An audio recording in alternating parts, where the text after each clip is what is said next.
Blog Talk Radio.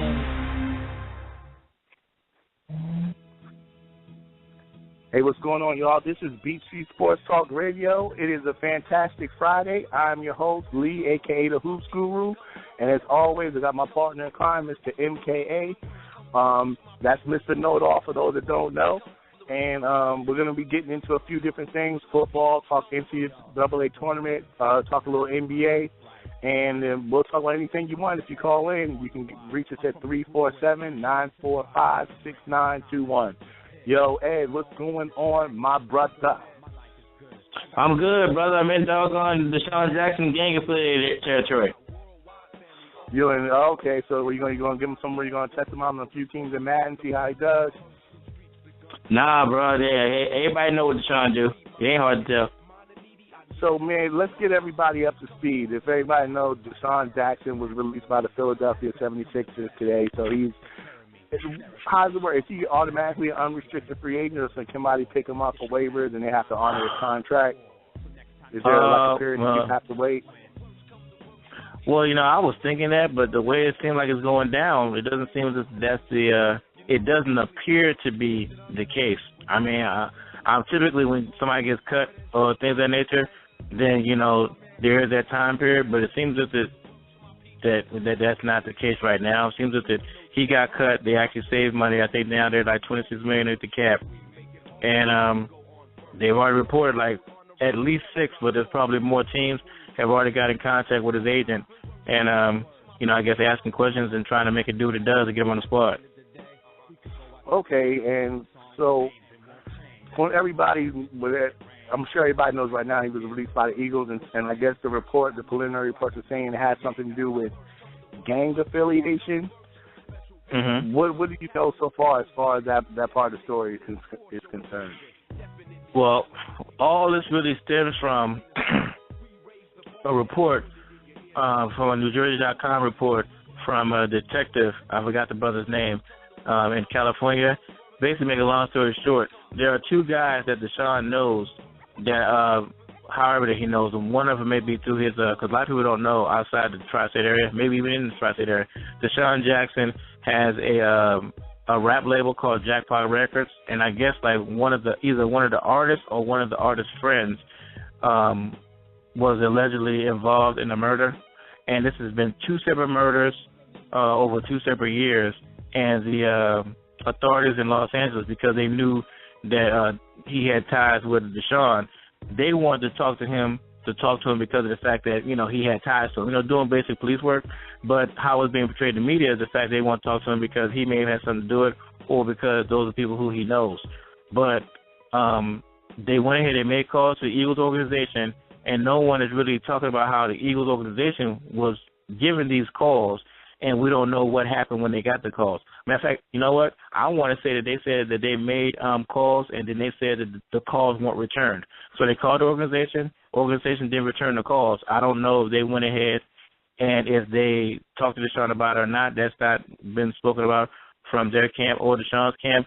But that went on from there. And then once that story came out, along with now they're saying he has a poor work ethic, he was late to some practices, and also that there were some issues between him and the coach. But basically when this article came out, that's the camera that broke the proverbial straw's back, and then they decided to release him. I think they said they released him like 30 minutes after that story officially broke. So now, you got all that stuff out there. I guess this is the Eagles organization pretending like they're the Patriots with the Aaron Hernandez situation, try to disassociate themselves from somebody, but it looks like they didn't have all the preliminary facts. You know what I mean? Before that's the thing that everybody's saying. Everybody's saying that this is the post-Hernandez era with this whole gang affiliation. And, I mean, there are some, hello? To me, hello? Might have had a little disconnect with Ed there. See if we can get him back on. Nah, man, what's up? You hear me? Yeah, I can hear you now. You faded out for a little second. Go ahead, keep going. Nah, I was going to say, so what happened is that everybody's real skeptical now because this whole Aaron Hernandez thing.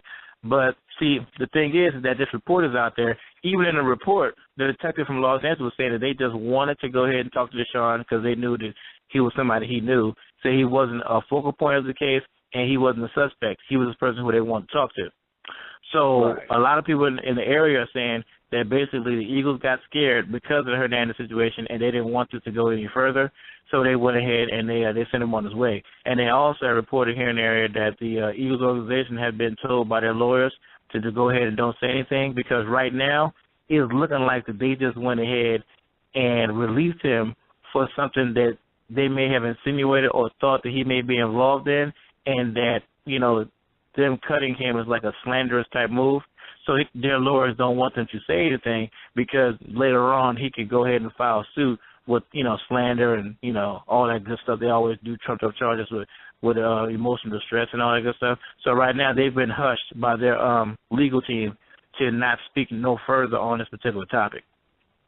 It's just a shame, though. You know, I've seen different tweets and things from people in support of DeSean Jackson, and, you know, and ESPN and different outlets are being defensive, like, oh, it's not, you know, the media's fault. We're just reporting what's coming out of all these other websites, things of that nature. But when you're the most powerful organization in sports, you know, and you put information out here like that, it doesn't even matter. You know, right now, this dude is in pretty much, I mean, off the break, he's lost $10 million, more that he was probably going to get this year.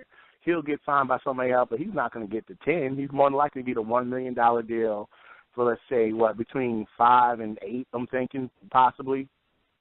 And, well, it depends. So you got a couple of teams that's way under the cap. They could go ahead. There's two ways people could do it. I think the smartest way for DeSean to do would be to go ahead, get a nice little 1-year deal, ball out, and then become a total free agent after, you know what I'm saying, after the year again, and then that way have it where the 1-year deal he signed, he makes it in the contract where they can't franchise him. So in that way he can have, like, you know, be like Revis and have free reign to sign who he wants to and negotiate and try to recoup those dividends back. All right, let's play agent game. You're DeSean Jackson's agent. You just got released by the Eagles. You can go to any other team in the NFL. Where would you go? I would, well, with what I just said earlier of us just signing a 1-year deal and making ourselves look good, I would want to go to an organization, either one where there's somebody there that has some working knowledge of my client, you know, like working with him in previous years, or I would want to go to a team, play this. I'm definitely going to a team that my client's going to go to a team that either, one, he either has a chance to be the outright number one, or two, he's going to go ahead and be on a team that has a very good quarterback. So those are one of the two things I'm looking at, but I'll make it be sure that, look, it's only going to be a 1-year deal. We're going to try to get some of the $8 million, some of that $10 million back. We'll sign like $8 million deal, $7-8 million, and let it be guaranteed, and have it in there where, like I said, he can't be franchised. So a couple of teams that fit that distinction would be like, right now they're saying, like I said, at least 6 teams are hollering at him. They're saying the Carolina Panthers, which we know they don't have no wide receiver. Then Kansas City with his old coach, Andy Reid, because him and Andy Reid had a good relationship. They've been saying the Jets because the Marty Mortonway, the former OC, is there, and that's part of the reason why Mike wanted to go there. So there's a couple places he can go that will fit that description where he could be, like I said, either with a good quarterback, someone familiar with his talents, knows how to use them, or somebody that can go ahead and, you know, pay his price. So it all depends what he wants to do. Well, I'm from what I'm hearing, is looking like Carolina, the Jets, or Kansas City, or the top teams, because, you know, that relationship with Andy Reid. I think he has a relationship with the Jets as the offensive coordinator. And, of course, that would increase the likelihood of Michael Vick starting for the Jets, I think, if he went there. But they definitely need some more offensive weapons, because all they have right now is Decker from the Broncos. But then again, too, you know, there's a shady part of me that's thinking he should look at the Cowboys or the Giants, too. What better way to leave Philly than hurt him directly in the division? Yeah, you know? I mean, you know, you could go ahead, you could look at that, but I mean, the Cowboys wouldn't do it. I don't believe the Redskins would do it, and I'm sure the Giants would do it. So, man, I think they lost Akeem Nicks. You know, I think he went to Carolina, right? So no, he went to Indianapolis. Oh, for real? Okay, I thought he went to Carolina. Yeah, that's still not bad. But so they lost him.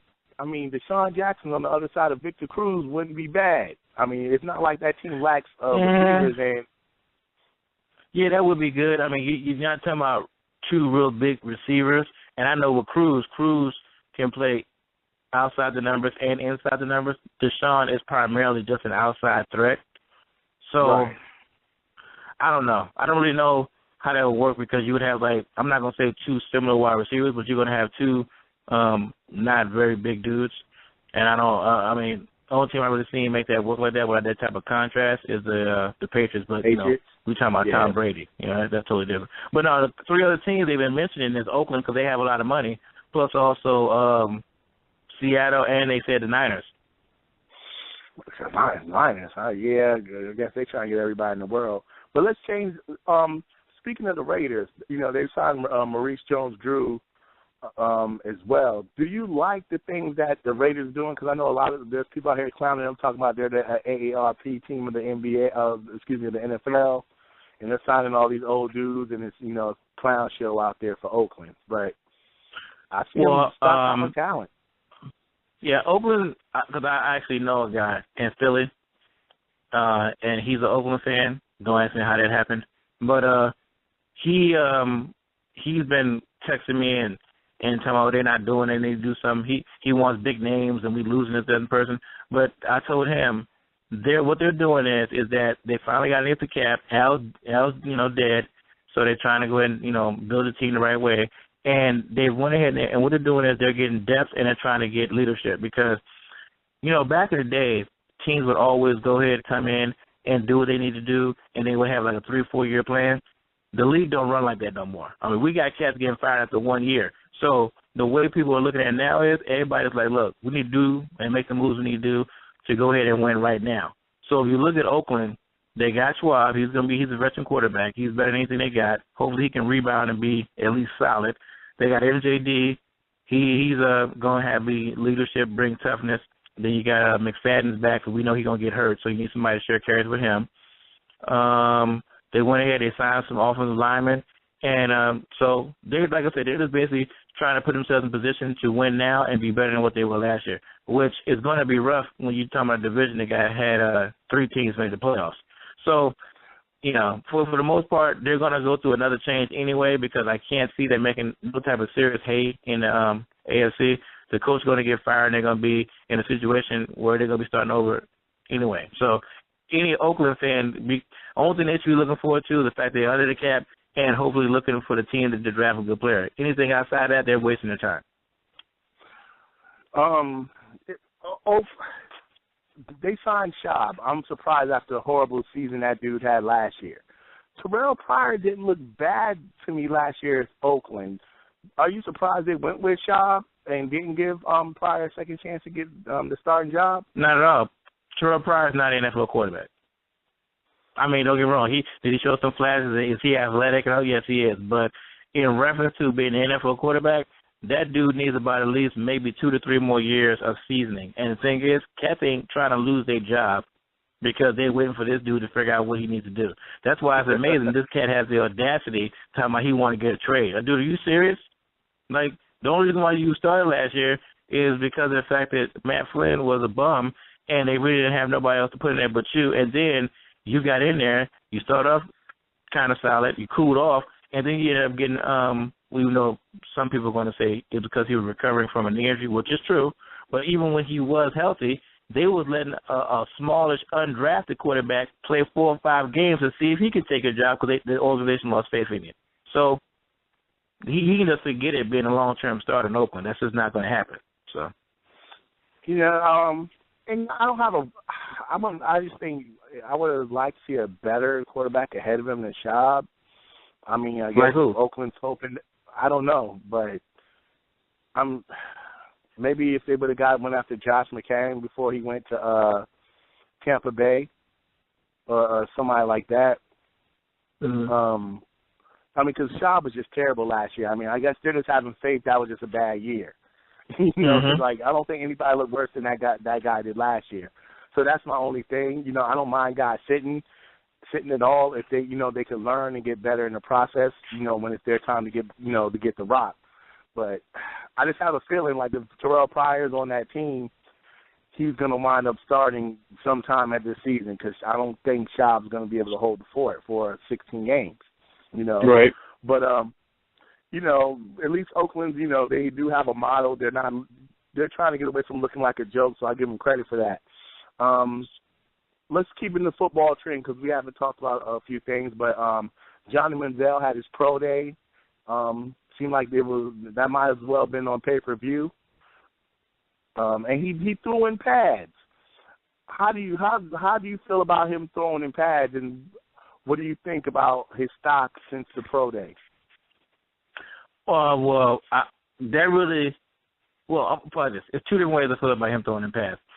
The first thing is after he did the pro day, he was saying they wanted to make it as real or simulate as much as they can of him playing a game or what teams do in reference to putting the pads on and throwing the ball and try to bring up the degree of difficulty. They even had the cones up front to simulate the offensive lineman, and he made sure that every he threw it before he was under the center because he wasn't under center the whole time for the most part when he was in college. So he did the most things he can do. He had the coach out there chasing with the broom and things of that nature. And I thought it was just a good show because, you know, that's pretty much what Johnny's known for, putting on the show. And then he got like former presidents there and things like the governor. So I thought it was unexpected, but it was a nice little spectacle. So and then also he went out there and showed off his athleticism and his arm. Then I come to find out your boys, Nike, they messed around and the gear he was wearing,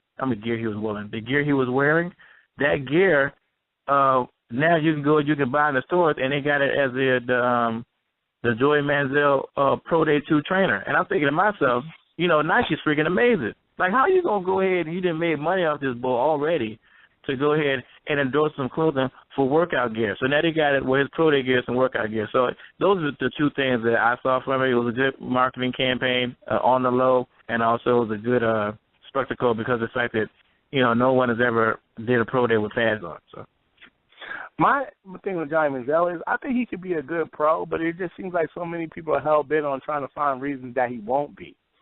He's like, when you see a lot of these different shows and everything, everybody's just, you know, and it seems like GMs and all those things are, because he was such a prolific and dynamic college quarterback, they're trying to find all the reasons to say why he won't be a good pro quarterback.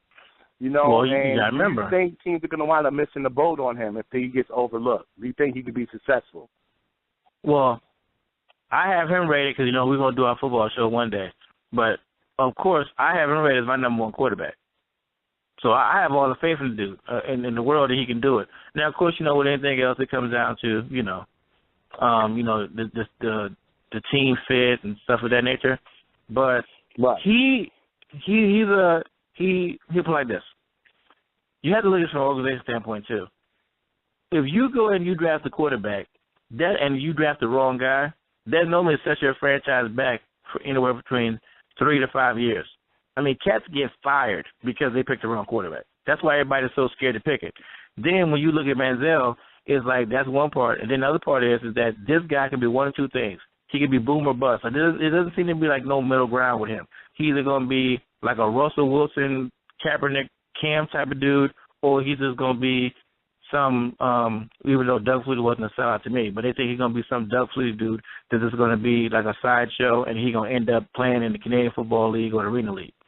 But so that's the reason why anytime you have a quarterback that does not fit, which I hate, the measurables of not being, 6'5", 235 pounds, cannon of an arm, they're going to try to find some way to go ahead and bring you down. When we have seen players like Russell Wilson and Steve Young, he was 6'2", that have been successful Hall of Famers that won the Super Bowl, it's like the NFL purists are still out there where they still want that prototypical, right. Peyton Manning, Tom Brady, huge dude. When it's already been proven you can do it more than one way. That's why I was really glad that Russell Wilson then won the Super Bowl so that we can start, pecking away at this, this doggone this template that everybody seems to have what the NFL quarterback's supposed to be.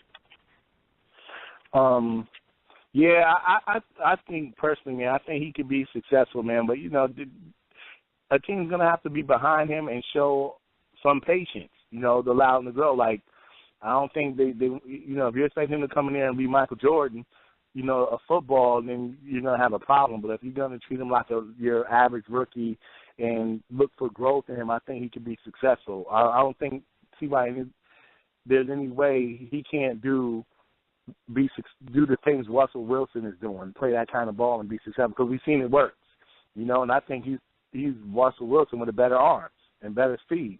So, to me, he's worth the gamble. And also, man, we don't talk about baseball much, but we got to talk about your man, Miguel Cabrera, man. He signed a 10-year, Oh, no. We were going to talk about baseball. Miguel, this is why football is a joke to me. You know, the contracts might as well be written on toilet paper. You can offer a dude $50 million a year and just cut the contract so you and not ever see a dime of that money. Baseball's guaranteed, and unlike basketball, they don't have any of those 4 or 5 year limit deals, or you can only sign a certain amount with a particular team. Baseball is, hey, we'll give you what we feel you're worth. So this 31-year-old signed a 10-year, $292 million deal. I think my son ain't picking up the rock no more. He about to pick the bat up, man. Oh no, I tell cats all the time. I say, look, I mean, your kids can play what they want to play and things of that nature. But, that thing right there is, look, if it comes down to, because I think it was one gentleman I know, his son plays in all 3 sports and things of that nature, and they said that he's on the basketball team, but he stopped playing football because they wouldn't let him be the quarterback, and he's playing a basketball team, not getting on a run, but he's okay with sitting on the bench instead of being the pitcher. I say, man, if you don't mess around and tell that dude to go ahead and be the pitcher, you done lost your freaking mind. As much money as these baseball players is making, because, look, that's the thing. His thing is, now the boy Cabrera, he played on Detroit, right? Yeah, but all right. Hey, hold 1 second. We got a call on hold. We don't want to keep him on hold too long, so hold a second. Hey, thank you for calling the show. This is BC Sports Talk Radio. How you doing? Hey, how you doing, man? This is Charles. Where you calling from, Charles? Calling from Philly. Okay. What you want to talk about, Charles? Johnny Manzel. Did I miss that already? Yeah, we did, but you can talk. Hey, what about him? I just wanted to know if y'all believe he'll be the first pick overall by the Texans. Market, I don't believe so. I think they're scared. I think they're scared to create a spectacle after what they went through last year, having a bad season.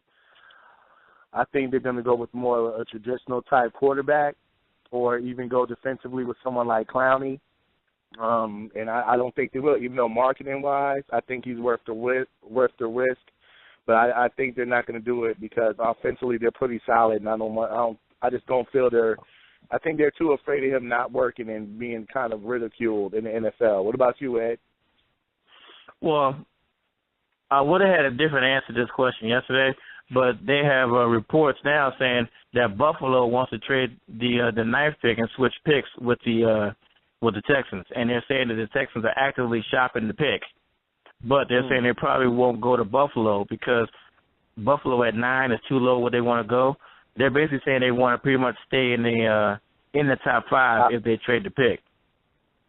So with that being said, I'll put it like this. Who they should take and who they will take are 2 different things. They should take Manzel, but I don't believe that the new coach they have, he's one of those NFL purists. He ain't like my man Chip Kelly. He's one of those NFL purists where he wants to go ahead and he wants the 6'5", 235-pound quarterback with the rocket arm. So that's more of a Blake Bortles. So, but to me, your whole team is pretty much your defense and the running game. They can get a quarterback in there because they signed Fitzpatrick to a free agent deal. He's solid. Okay, whatever. They signed him 2 years, $8 million. To me, I don't see how you pass on Clowney and you don't put him on that team with J.J. Watt and then force teams to have to make a decision. Do we let Clowney go one-on-one or do we double-team Watt? More often than not, they're going to double-team Watt. So I don't see how you just don't get – I mean, Seattle's even proving this. There's not too many teams that have 2 edge rushers where you can get 20-plus sacks from them. So I would be fine if they went Manzel or they went Clowney, but the problem with Clowney is Clowney's a defensive end. They play a 3-4. They may not feel as if he can play the outside linebacker position. To me, he's an athletic freak. I don't see why you would think that. But, I think he can do it. It won't be a big issue. So those are one thing they could do, what they should do. But it seems as if they really seem to be hell-bent on trading this pick. But I don't think there's nobody in this draft, because it's so deep, that somebody's going to want to trade that pick and give them what they want for it. So they're going to be stuck to take one of the things. And like I said, more often than not, like you said, they're going to go ahead and be safe and take Clowney, or even take Khalil Mack, because he actually is an outside linebacker if they do have concerns that maybe Clowney can't play that position. What is Buffalo offering for the number 1 pick? That hasn't been put out there, but they're going to have to offer a lot, because the only thing Buffalo could offer would be switch picks, which would put Houston at 9. And me personally, I think that they would have to give up a pick next year, like sort of similar to what the Rams and the Redskins did when we get RG3. I think they would have to trade 2 number 1s to get this year's number 1. And I'm looking at Buffalo's team, and like I said, they're not going to get Manzel because they took E.J. Manuel from Florida State last year. Right, so then that leaves you with Clowney. Now look, Clowney is special. I can see somebody going ahead and saying, okay, I'm going to give you 2 number 1s. But is Clowney going to make that big of a difference on that team? And that's why I keep up coming up with the whole thing of me saying, okay, well, the move don't make no sense to me. Even though they do have, what's the boy's name? They do have the guy that was the number 1 pick from the Texans, Super Mario. He had 13, 14 sacks last year. So then you would have Super Mario and you would have Clowney, which they could be like, you know what, the best way for us to beat Tom Brady is to put him on his back. So then that would give them 2 pass rushers. So if they do it, I think they had to give up 2 number 1s. I don't think Buffalo is going to be willing to give up 2 number 1s to get Clowney. So, but if the Texans do make this trade, they give up the number 1, they go to number 9. Are you anticipating them taking? Are you anticipating them taking Manzel at 9? Because he should still be on the board, right? Okay, I'm gonna put it to you like this. I don't see the Texans taking a quarterback with a first-round pick. I just don't believe they're going to do it. Do you see the Texans taking Robinson if they don't take the quarterback? Oh, you talking about the left tackle? Take Robinson at the first pick. A left tackle? Nah, I don't see that. I would be surprised. I'll be surprised if they took Greg Robinson, left tackle, out of Auburn. I'd be surprised. So I don't know what else is on their radar. I don't either. But here's the thing. See, the thing is, the draft is so deep this year that the quarterbacks, if you just rank them with all the other players, the quarterbacks barely grade in the first round with all the talent that's in the draft. So that's why everybody's like, well, if you take a quarterback in the top 5, you must really, really, really, really like this cat, and that means you're going to be really predicated to setting your system up where, it's going to be straight. But if you look at all the teams in the top 5, outside of the Texans, because to me they just had a bad year, they just need to get somebody at the quarterback position that's just solid, like Alex Smith. They don't need to have like a Tom Brady. They just need to get somebody that's just solid. To me, out of all the other teams in the top 5, they're the one that can go ahead and not pick a quarterback in the first round and be fine. Those other teams, right? Like the Raiders, they got Schwab. Cleveland, they should get a quarterback, but they like the boy Hoyer coming back off the knee injury. Jaguars, we know all need a quarterback. And then the Rams, they have Bradford. He's going to be back off injury. They still have faith in him. So none of those teams, if they get a quarterback outside of Houston, is going to be like a winning team if they draft one of these quarterbacks, because they're going to need time to go ahead and learn the NFL system. So that's the problem. Okay, man. Hey, Charles, we appreciate the call, but real quick, 76ers lost 25 in a row. How everybody in Philly dealing with that? Well, I'm a Kings fan, so it don't really matter to me. So ask him a Kings question then. Do that, because I know you're the Hoops Guru, so ask him a Kings question. The Kings are. I don't understand that team because they have talent, but they're it seems like they never improve. What as a Kings fan, what do you see can help improve that team's roster or make them successful in the West? Oh, this should be good. What you got? They got to learn how to play like a team. Everybody's playing for themselves.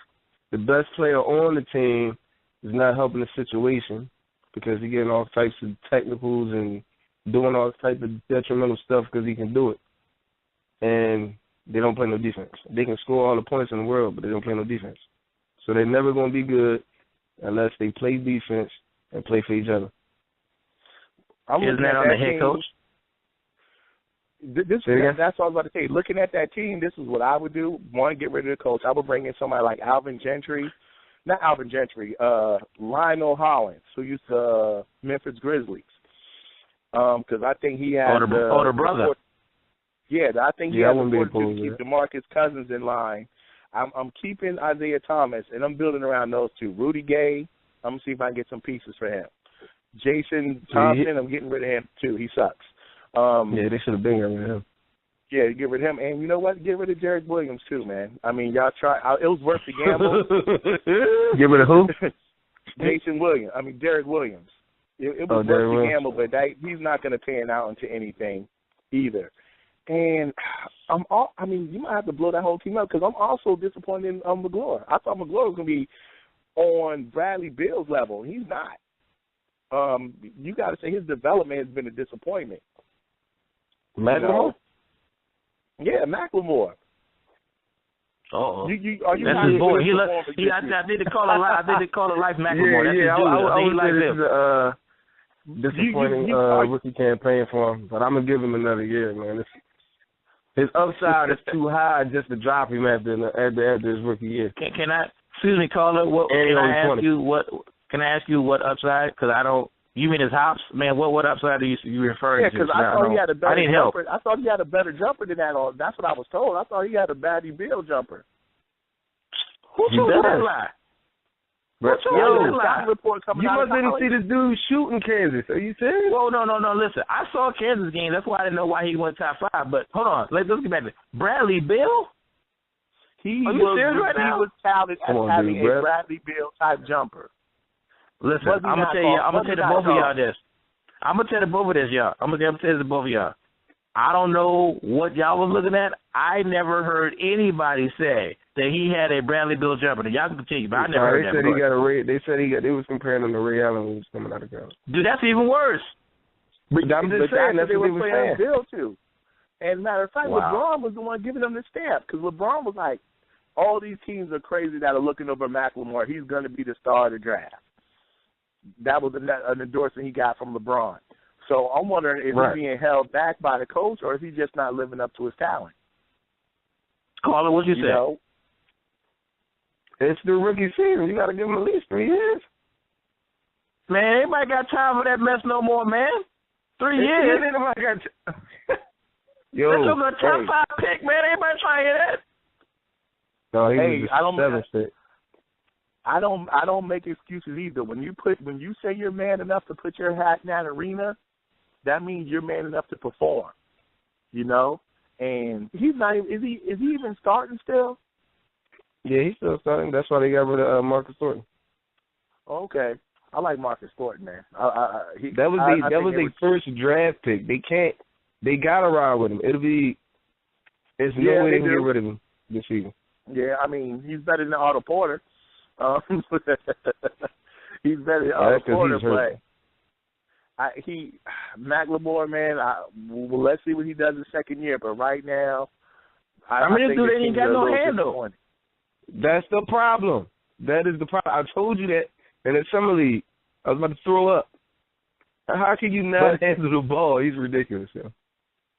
But he still should be able to catch and shoot. He should be able to run off some screens and turn around and pop that J, or be able to go to the hole. But I'm just surprised. Catch and shoot from who? McLemore.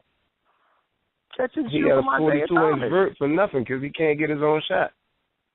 He scored 16 points the other night. He scored like 30 to me. Yeah, he's been having little flashes of brilliance here and there, but I haven't seen anything consistent. And the thing I really don't like about it is his demeanor. He doesn't look like he cares too much. He don't even look like he don't that's look like that he know new what he's generation doing, young boy look, man. Oh, that's what it is?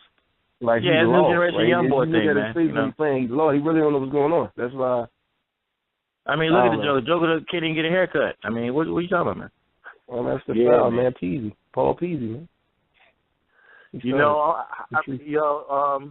hey, we really got to get our little NBA consultant thing going on, man, and teach these guys what it is. Like, you can't be a professional and want to be marketable and walk around like that, man. Like, this is a business. Oh, man, man. Them cats ain't worried about that, man. They like Biggie, man. Money, clothes, and, you know what I mean? That's what they worry about. My man, I had tattoos out with the cornrows, man. Yeah, but the cornrows were neat. But the tattoos on your neck, come on, dude. Hey, I feel you on that, but we're not. And Iverson was a brand, so he was the first one. So he was allowed to do that. You know, he was a producer. You know, McLemore. Only thing McLemore doing is jumping over thrones. That's the only thing he's doing. Man, the ball got crazy hops though, man. You can't take that from him. Hey, man, hops don't put points on the board, man. That's true. Well, in his case, they don't. Yeah, the ball got to go in the hole, man. Like he reminds me of Gerald Green when Gerald Green was just raw and just all hops and didn't understand the game. You know, it's like you see, like now Gerald Green's with Phoenix, and that's fair. He's finally putting it all together. I think McLemore's going to be in that same vein. It's like you got to learn how to use your athleticism. Whoa! You being real disrespectful right now, dog. That's okay. Ain't no Gerald Green. Gerald Green is balling right now. Stop it. Stop it. But Gerald Green, remember, hey, slow down for a second. Remember, Gerald Green, this is probably like his 5th or 6th year in the league. He was out of the league for a while. Oh no, you're right because he was being young and dumb. I will give you that. But all I'm saying to you is that even when he was being young and dumb with the Celtics and winning dunk contests, he still had more game than what I'm saying from McLemore. Stop that. No, he didn't. Do not disrespect that boy like that. No, he did not. Do not disrespect that boy like that. No, he did not in his rookie season. Nah, and I got to give it to Charles on this one, man. No. I'm talking about he showed more skill. McLemore can't even dribble. Burn. In his rookie season. McLemore can't even dribble. Man, I don't think Gerald Green was dribbling much either. He was just pure hops. He didn't have nothing else. He was hopping going to the hole. He's pretty bad with the ball, man. Ugh. McLemore ain't got no handle, bro. Yo, this boy in the summer league was hitting himself in the face with the ball. I'm like, yo. Yeah. Hey, man, that's one and done for you. You know, and matter of fact, we're in a little bit of overtime, but I'll ask you guys quickly, how do you feel about one and done? Do the players have the rights, or should they even have one and done? Should guys be able to go straight out of high school? What's your feeling on that whole situation? Because I know what I think. What you guys think first?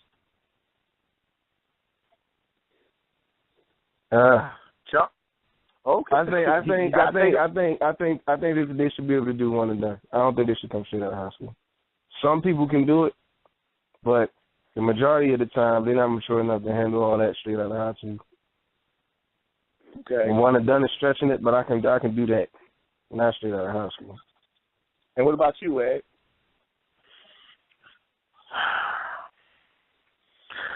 I'm torn on this only because at one point I want to say it's the old school way of, you know what, you want to come straight out of high school and be that dude, go ahead. But then I'm looking at it just to protect them from themselves, because we do know that athletes are extremely arrogant and cocky. Yeah. I still say, you know what, let's go with the one and done. So that way, even if you think you that dude and you not, you can still have that, you know what I'm saying, other years to stay in school and be like the boy Smart who you tried to piss off from Oklahoma State, who had a good game, even though you act like you didn't say it. And just go ahead and let him do that. And then that way they could, like, you know, had an extra year to get their game right and then come out. And you still going to have some idiots who's going to go ahead and not play well and still come out early, like the point guard Ennis from Syracuse, and still do that anyway. But you know what? I think it's better for the one and done. But I don't like that where you're making these cats have to stay 2 years, because unlike football, you don't have to worry about the players being so much more physically bigger out of high school going to the pros than you do in football. Mm-hmm. So I don't agree with the 2 year thing. But yeah, the one and done thing is fine, because honestly, after one semester, them cats don't go to class no more anyway, so they know they're going to the pros. So, me, I guess I'm the third opinion. I think it definitely should be 2 years and the reason I say that is the most important thing you have to protect is the brand, the game, and what we're seeing now, this one and done, we're seeing too many kids that are immature and undeveloped, and teams are wasting time developing. Their whole first contract is becoming a developmental contract. They're not getting the production out of these players that they need. So to me, it's like you should go to school 1 year, and you do it another year. Let me see you do it again. Let me see what you do after a summer of training and condition, and let me see what you do. You come back, and let me see if you're able to perform at that level another year in college, and then come to the NBA.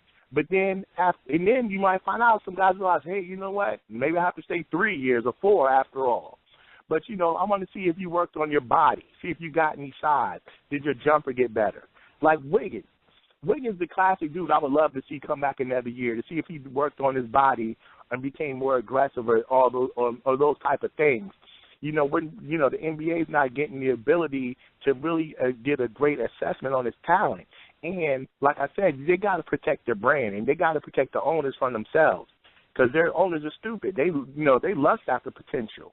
Look at all the years that were wasted in the NBA when everybody was trying to find the next Dirk Nowitzki, where Joe Dumars takes Darko Milicic over Dwayne Wade and Chris Bosh and Carmelo Anthony. You know what I'm saying? Yeah, he was the second pick in the draft.